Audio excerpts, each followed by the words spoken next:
के सिलेबस में लिटरेचर में जो फर्स्ट फ्लाइट करके सेक्शन है प्रोज का, उसमें ये फर्स्ट चैप्टर है। चैप्टर का नाम है a letter to God, a letter to God, और ये लिखा किसने है? G.L. फ्यूंट्स ने। तो बच्चों सबसे पहले थोड़ा हम ऑथर के बारे में, ऑथर मीन्स लेखक के बारे में थोड़ा जान लेते हैं और उसके बाद आगे जानेंगे।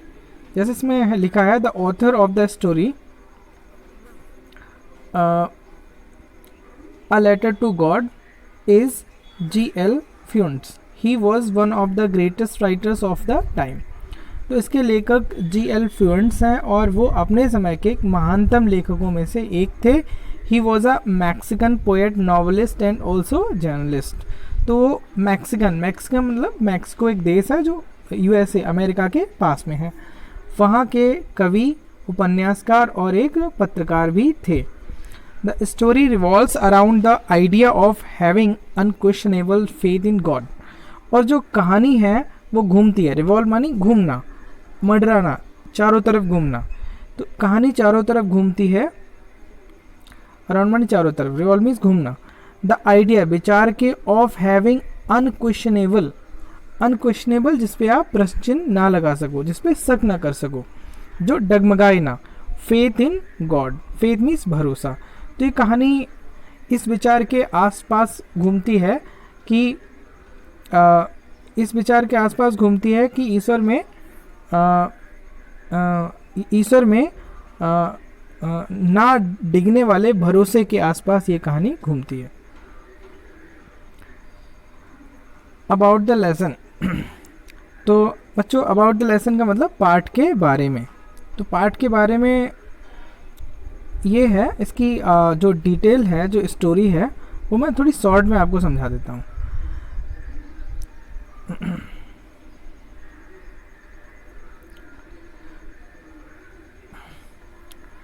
द स्टोरी, यहाँ देखिए, the story a letter to God, कहानी अ लेटर टू गॉड, ईश्वर के लिए एक पत्र, बाय G.L. फ्यूंट्स। डिपिक्ट मीन्स होता है बच्चों वर्णन करना मतलब दिखाना, शो करना। अनवेवरिंग, बच्चों देखो ये अनवेवरिंग बना, इसमें देखो UN, अन लगा है प्रीफिक्स, और वेवर मानी हिलना डुलना, ING मानी हिलने डुलने वाला। तो अनवेवरिंग मानी जो डिगने वाला ना हो, अडिग। तो ये कहानी जो लेटर टू गॉड है G.L. फ्यूंट्स की, वो दिखाती है एक अडिग विश्वास, भरोसा, फेथ मीन्स विश्वास या भरोसा ऑफ ए फार्मर, एक किसान का, इन गॉड, ईश्वर में। It begins with a farmer, और ये कहानी शुरू होती है, बिगिन मीन्स शुरू होना, एक किसान से, नेम्ड जिसका नाम है लेंचो। एक्सपेक्टिंग जो उम्मीद कर रहा है, एक्सपेक्ट मीन्स उम्मीद करना। फॉर ए रेन जो आशा में है, उम्मीद में है बारिश की, रेन सावर मानी हल्की बारिश। टू नरिश पोषण करने के लिए, नरिश मीन्स पोषण करना, NOURISH। His field of corn जो उसका मक्के का खेत है, उसके पोषण के लिए वो बारिश की आशा में है। ही इज़ कॉन्फिडेंट, कॉन्फिडेंस मानी भरोसेमंद होना, उसे भरोसा है दैट हिज हार्वेस्ट मीन्स फसल, कि उसकी फसल इज़ गोइंग टू ईल्ड मानी प्रदान करना, उपज देना, फल देना, कि उसकी जो फसल है वो देने जा रही है। हिज ह्यूज प्रॉफिट्स उसे बड़ा फ़ायदा, बड़ा मुनाफा। Just like it does every year जैसा कि ये हर साल करती है। तो बच्चों इसमें कहानी है लेंचो नामक एक किसान की, और कुछ ऐसे है कि अपने घर के बाहर है, उसका घर एक पहाड़ी पर बना हुआ है, अकेला घर है, उसके सामने नीचे की तरफ खेत हैं, दूर दूर तक खेत हैं, और उसे लग रहा है कि बारिश हो जाए थोड़ी तो खेतों को पोषण मिल जाए और फसल अच्छी हो जाए। ऐसा होता भी है, बारिश आती है, लेकिन वो धीरे धीरे बारिश गंभीर होती जाती है, ओलों में बदल जाती है, और इस तरह से उसकी फसल चौपट हो जाती है। और उसके पास, उसे ये ऐसा लगता है कि अब मेरे पास खाने को भी कुछ नहीं बचेगा, और ना ही अगली बार फसल बोने को मेरे पास कुछ है।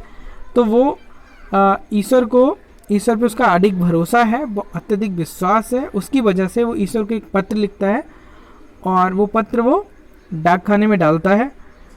वहाँ अब क्योंकि गॉड का ऐसे तो कोई एड्रेस है नहीं, वो गॉड के लिए तो नहीं पहुँचता है, लेकिन डाक खाने में जो कर्मचारी हैं वहाँ के, पोस्टमैन है, वो देखता है कि इस लेटर को भेजा कहाँ जाए। तो वो उस लेटर को लेके पोस्ट मास्टर के पास जाता है। पहले तो हंसते हैं वो, लेकिन फिर उनको लगता है कि क्यों ना देखा जाए इस व्यक्ति का भरोसा ईश्वर में कितना है। और क्योंकि उस लेटर में लेंचो ने 100 पीसोस की डिमांड करी होती है, वो लोग आपस में पैसा कलेक्ट करते हैं और वो 70 पीसोस हो पाते हैं। 70 पीसोस को वो पोस्ट मास्टर एक इन्वेलप में, एक लिफाफे में रख के लेंचो के एड्रेस पे पोस्ट करता है। लेंचो इससे पहले क्या है, बार बार वहाँ आता था ये पूछने की गॉड की तरफ से कोई लेटर आया या नहीं आया। और एक दिन ऐसे ही लेंचो आता है तो वो जो पोस्टमैन ने देखा था सबसे पहले वो लेटर, वही उसे वो इन्वेलप देता है। लेंचो घर चला जाता है, वहाँ गिनता है 70 पीस हो जाए, 30 कम है। उसे गुस्सा आता है, वो गॉड को फिर से एक लेटर लिखता है और कहता है कि नेक्स्ट टाइम अगर पैसे भेजो, जो बचे हुए पैसे भेजो, तो वो डाक के थ्रू मत भेजना, क्योंकि डाक खाने के सारे कर्मचारी वो बेईमान भ्रष्ट लोगों का एक समूह मात्र हैं। तो इस तरह से इसकी कहानी है स्वॉर्ड में। अब बच्चों इस कहानी को हम डिटेल में पढ़ेंगे, पैरा बाय पैरा। तो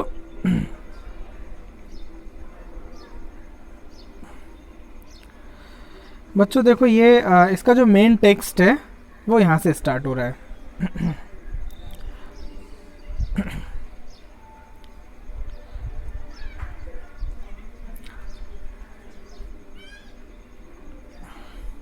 द हाउस,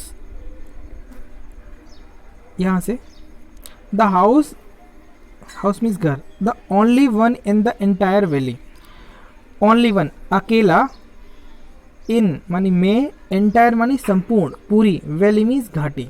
तो बच्चों इन वर्ड्स के मीन्स भी आप साथ लिखते जाना। तो देखो जब इस वीडियो को देखो तो साथ में कॉपी पेन आप लेके बैठो, ताकि जो नए वर्ड्स आपको लगें जिनका मीन्स पहले से ना पता हो, वीडियो को पॉज करो। पॉज का मतलब वीडियो को रोको और जैसे ही मैं बोल रहा हूँ वैसे ही उस वर्ड का मीन्स लिख लो। प्रोनाउंसिएशन ना आता हो तो वो भी लिख लो।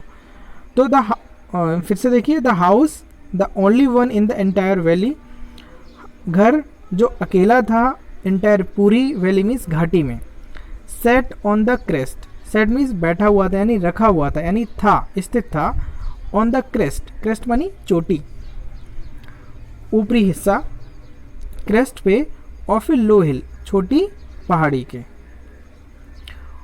From this height, from means से, दिस मीन्स ये, हाइट मीन्स ऊंचाई, इस ऊंचाई से one could see, one means कोई भी, वन मीन्स वैसे एक होता है और वन यहाँ पे सब्जेक्ट के तौर पे आया, प्रोनाउन के तौर पे आया, तो वन का मतलब कोई भी। कुड सी द रिवर, कोई भी व्यक्ति यहाँ से रिवर को देख सकता था। And the field of ripe corn, और पके हुए फसल को, पकी हुई फसल को। Dotted with the flowers, dot, dot मान इसे जानते कि डॉट डॉट डॉट, बिंदुवार। तो जो पकी हुई फसल थी जिसमें जगह जगह पर यहाँ वहाँ फूल थे। दैट ऑलवेज प्रॉमिस्ड, और जो हमेशा वादा करते थे, अ गुड हार्वेस्ट, अच्छी फसल का। तो कहानी ये हुई अब तक कि पहाड़ी में, घाटी में अकेला घर था, छोटी पहाड़ी के शीर्ष पे था और उस ऊंचाई से कोई भी देख सकता था नदी को और जो पकी हुई फसल के खेत थे उनको। और उन पकी हुई फसल के खेतों में यहाँ वहाँ फूल खिले थे और ऐसा उनको देख के लगता था कि बहुत अच्छी फसल होने वाली है।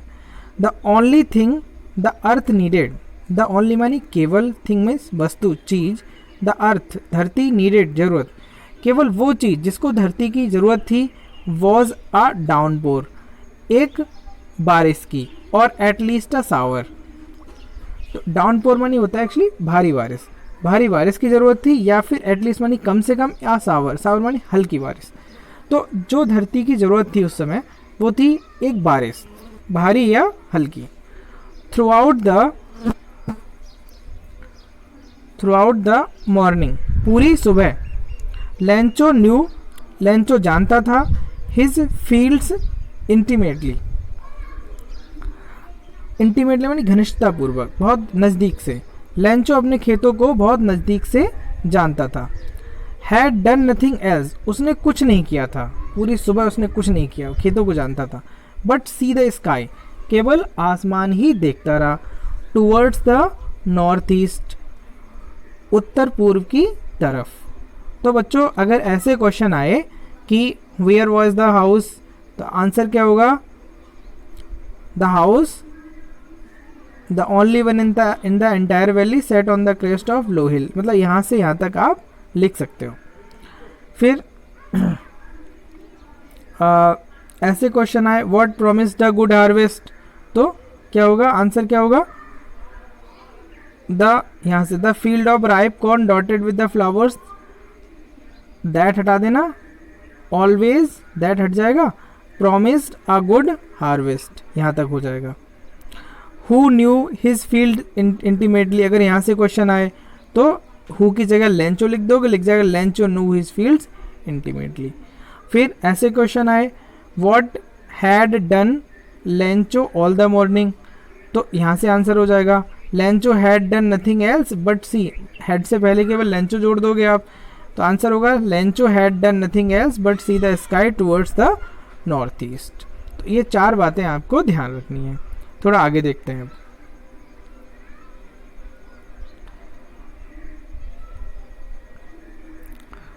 नाउ यहां से देखिए, now we are really going to get some water woman.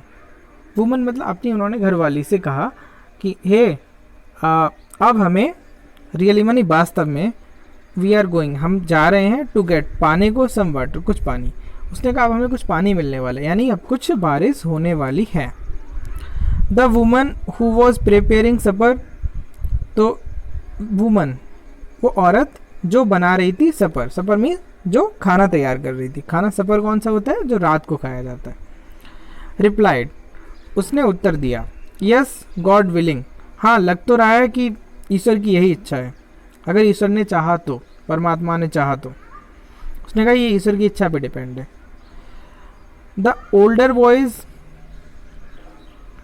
Were working in the field, जो बड़े लड़के थे वर वर्किंग काम कर रहे थे, इन द फील्ड मीन्स खेत में, वाइल जबकि, वाइल मीन्स जबकि, the smaller ones were playing near the house, छोटे लड़के घर के पास, नियर मीन्स पास में, प्लेइंग मीन्स खेल रहे थे, घर के पास खेल रहे थे। Until the woman called to them all, जब तक कि वुमन उस औरत ने कॉल टू देम उनको बुलाया, ऑल मीन्स उन सभी को बुलाया, कम फॉर डिनर, और क्या कहा उसने? आओ डिनर खाओ आके, आओ खाना खाओ आके। It was during the meal, ये खाना खाने के दौरान था, ड्यूरिंग मीन्स दौरान, मील मीन्स भोजन, भोजन के दौरान था। Just as Lencho had predicted, PREDICT, बच्चों इस वर्ड का ध्यान रखना है, ये जो प्रीडिक्ट लिखा है यहाँ पर, प्रीडिक्ट का मतलब होता है भविष्यवाणी करना, पहले से ही बता देना। जैसा कि लेंचो ने भविष्यवाणी की थी, बताया था, पहले से बोला था। Big drops of rain, big means बड़ी, ड्रॉप्स यानी बूंदे, रेन मीन्स बारिश, बारिश की बड़ी बूंदे, बिगेन टू फॉल, बिगेन मानी शुरू हो गई, टू फॉल मानी गिरना। तो जैसा कि लेंचो ने बोला था भोजन करने के दौरान वैसा ही होने लगा, यानी कि बारिश की बड़ी बूंदें गिरनी शुरू हो गई। इन द नॉर्थ ईस्ट, उत्तर पूर्व में, huge mountains of cloud, huge means बड़ा, विशाल, बड़े बड़े, माउंटेन्स मानी पर्वत, ऑफ क्लाउड्स मीन्स बादलों के, could be seen approaching, seen see की थर्ड फॉर्म में, कुड बी सीन देखे जा सकते थे, क्योंकि पैसिव वॉइस में थर्ड फॉर्म आई, कुड बी सीन देखे जा सकते थे, अप्रोच, अप्रोच मीन्स आगे बढ़ना, बढ़ते हुए। तो उत्तर पूर्व की दिशा में बादलों के बड़े बड़े पर्वत, यानी कि बहुत घनघोर बादल बढ़ते हुए दिखाई दे रहे थे। द एयर वॉज फ्रेश, हवा ताजी थी, एंड स्वीट, और मधुर थी। The man who went out for no other reason, the man means वह व्यक्ति, who went, the man went out, व्यक्ति, व्यक्ति मतलब लेंचो, वेंट आउट बाहर गया, गो का सेकंड फॉर्म है, फॉर नो अदर रीजन किसी दूसरे कारण से नहीं, फॉर मानी के लिए, नो अदर रीजन कोई दूसरा कारण नहीं। Then to have the pleasure, बल्कि इस कारण से, टू हैव द प्लेजर आनंद लेने को, हैव मानी लेने को, प्लेजर मानी आनंद, ऑफ फीलिंग महसूस करने का, द रेन बारिश, ऑन हिज बॉडी अपने शरीर पर। तो जो लेंचो था वो बाहर निकला किसी और कारण से नहीं, बल्कि इस कारण से कि अपने शरीर पर बूंदों का आनंद ले। And when he returned he exclaimed, और जब वो लौटा, रिटर्न मीन्स लौटना, ही एक्सक्लेम्ड उसने आश्चर्य व्यक्त किया,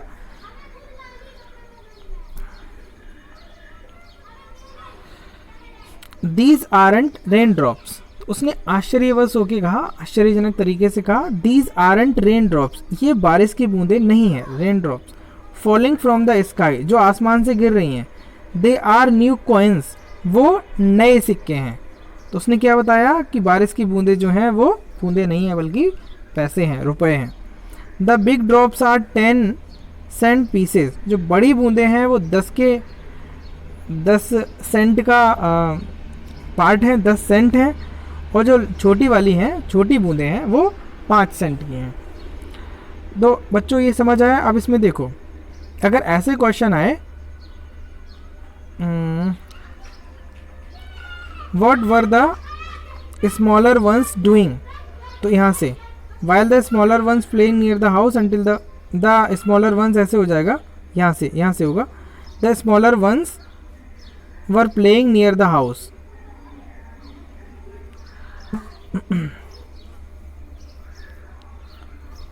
अब ऐसे हो, हाउ वॉज द एयर, तो आंसर होगा the air was fresh and sweet. फिर why did the man went out, तो यहाँ से आंसर हो जाएगा the man went out for no other reason but to have the pleasure of feeling the rain on his body, यहाँ तक। And how did he compare, ऐसे question है, how did he compare the rain drops, तो ऐसे होगा he compared, या he asked, या he said the big drops are 10 pieces and little ones are 5, ऐसे। तो बच्चों ये इस तरह से क्वेश्चंस हो जाएंगे। तो ये इस तरह से हमारे 2 पैरा हो गए। नेक्स्ट वीडियो लेसन में हम पैरा नंबर 3 पढ़ेंगे। Thank you students. इसको आप अगर एक बार में समझ ना आए तो इसको आप एक बार फिर से देखना और चैनल को सब्सक्राइब कर लेना ताकि आगे के वीडियोस आपको सीधे इनबॉक्स में मिलते रहें। Thank you.